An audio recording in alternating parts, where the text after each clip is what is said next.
하나님 나라 복음을 살아가는 매일의 동행. 오늘 말씀은 예레미야 20장 7절부터 18절의 말씀입니다.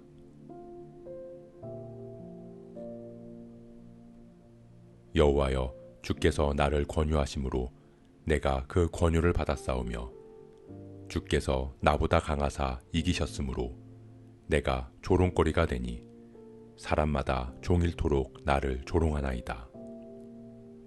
내가 말할 때마다 외치며 파멸과 멸망을 선포함으로 여호와의 말씀으로 말미암아 내가 종일토록 치욕과 모욕거리가 됨이니이다. 내가 다시는 여호와를 선포하지 아니하며 그의 이름으로 말하지 아니하리라 하면 나의 마음이 불붙는 것 같아서 골수에 사무치니 답답하여 견딜 수 없나이다. 나는 무리의 비방과 사방이 두려워함을 들었나이다. 그들이 이르기를 고소하라, 우리도 고소하리라 하오며 내 친한 벗도 다 내가 실족하기를 기다리며 그가 혹시 유혹을 받게 되면 우리가 그를 이기어 우리 원수를 갚자 하나이다. 그러하오나 여호와는 두려운 용사 같으시며 나와 함께 하심으로 나를 박해하는 자들이 넘어지고 이기지 못할 것이오며 그들은 지혜롭게 행하지 못함으로 큰 치욕을 당하오리니 그 치욕은 길이 잊지 못할 것이니이다. 의인을 시험하사 그 패부와 심장을 보시는 만군의 여호와여, 나의 사정을 주께 아뢰었사온즉 주께서 그들에게 보복하심을 나에게 보게 하옵소서. 여호와께 노래하라. 너희는 여호와를 찬양하라. 가난한 자의 생명을 행악자의 손에서 구원하셨음이니라. 내 생일이 저주를 받았더면, 나의 어머니가 나를 낳던 날이 복이 없었더면, 나의 아버지에게 소식을 전하여 이르기를 당신이 득남하였다 하여 아버지를 즐겁게 하던 자가 저주를 받았더면, 그 사람은 여호와께서 무너뜨리시고 후회하지 아니하신 성읍같이 되었더면, 그가 아침에는 부르짖는 소리, 낮에는 떠드는 소리를 듣게 하였더면 좋을 뻔하였나니, 이는 그가 나를 태에서 죽이지 아니하셨으며 나의 어머니를 내 무덤이 되지 않게 하셨으며 그의 배가 부른 채로 항상 잊지 않게 하신 까닭이로다. 어찌하여 내가 태에서 나와서 고생과 슬픔을 보며 나의 날을 부끄러움으로 보내는고 하니라.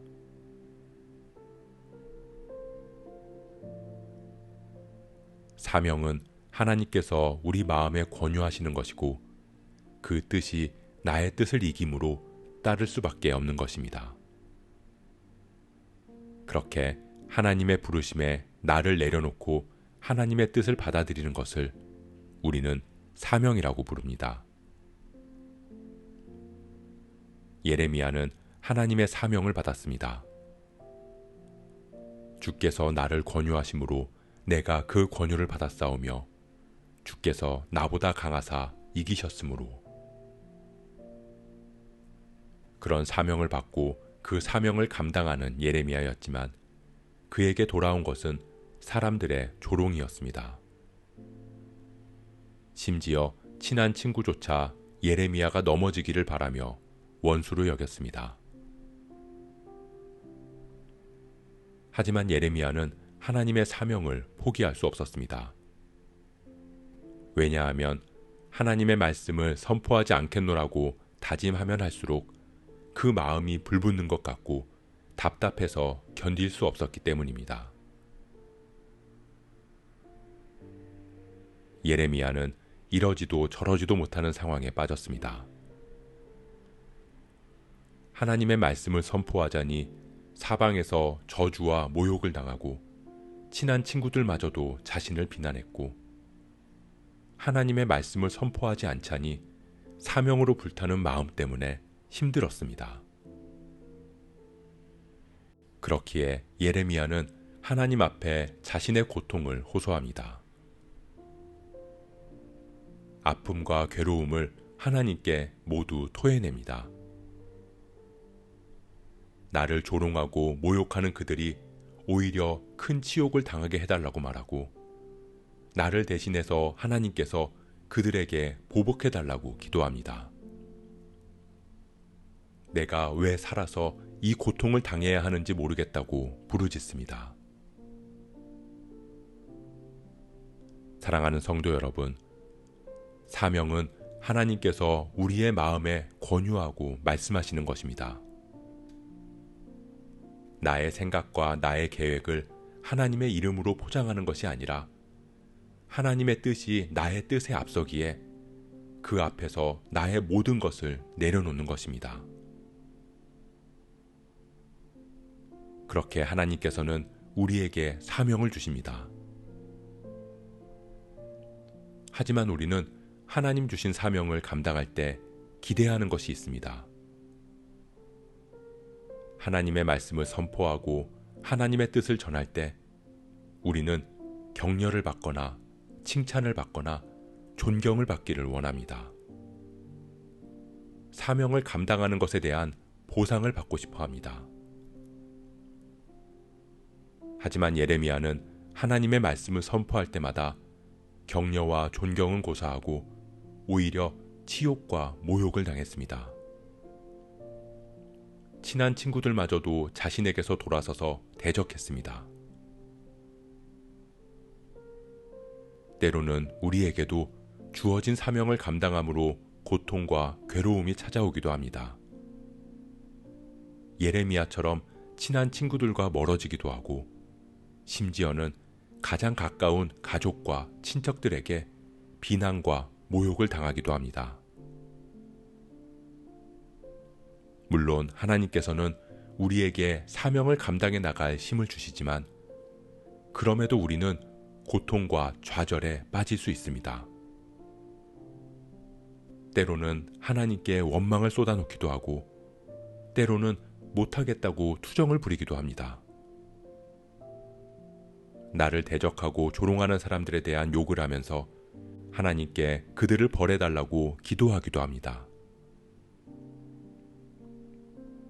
하지만 오늘 사명자로서의 예레미야의 모습처럼 하나님 앞에 나의 아픔과 괴로움을 토로하는 것은 믿음이 없거나 신앙이 어려서가 아니라 인간으로서의 당연한 모습임을 보게 됩니다. 사명을 주신 하나님 앞에 내 감정을 모두 털어놓고 그러므로 나의 모든 것을 맡기고 다시 하나님을 의지함으로 일어나서 또다시 사명의 자리로 나아가는 것. 그것이 하나님의 사명을 받은 사람들의 모습입니다. 하나님께서는 우리의 나약함을 다 알고 계십니다.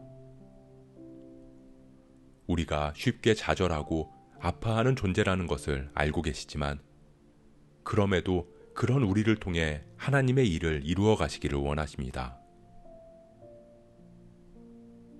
하나님은 우리 곁에 항상 함께 하십니다. 사명을 던져주시고 얼마나 잘하나 보자고 말하면서 멀리서 뒷짐을 지고 보고만 계시는 분이 아닙니다. 우리의 목소리에 귀 기울이시고 작은 신음에도 응답하시면서 그렇게 우리와 늘 함께 하십니다. 그렇기에 우리는 힘들지만 주어진 사명을 감당할 수 있습니다. 나의 힘과 능력이 아니라 우리 마음에 불로써 임하신 주님이 함께 하시기에 가능합니다. 우리가 우리와 함께 하시는 주님을 의지하기를 소원합니다. 우리의 아픔과 슬픔을 모두 아시는 주님께서 우리와 늘 함께 하심을 믿고 하나님 주신 사명을 믿음으로 감당해 나갈 수 있는 저와 여러분 되시길 주님의 이름으로 축복합니다.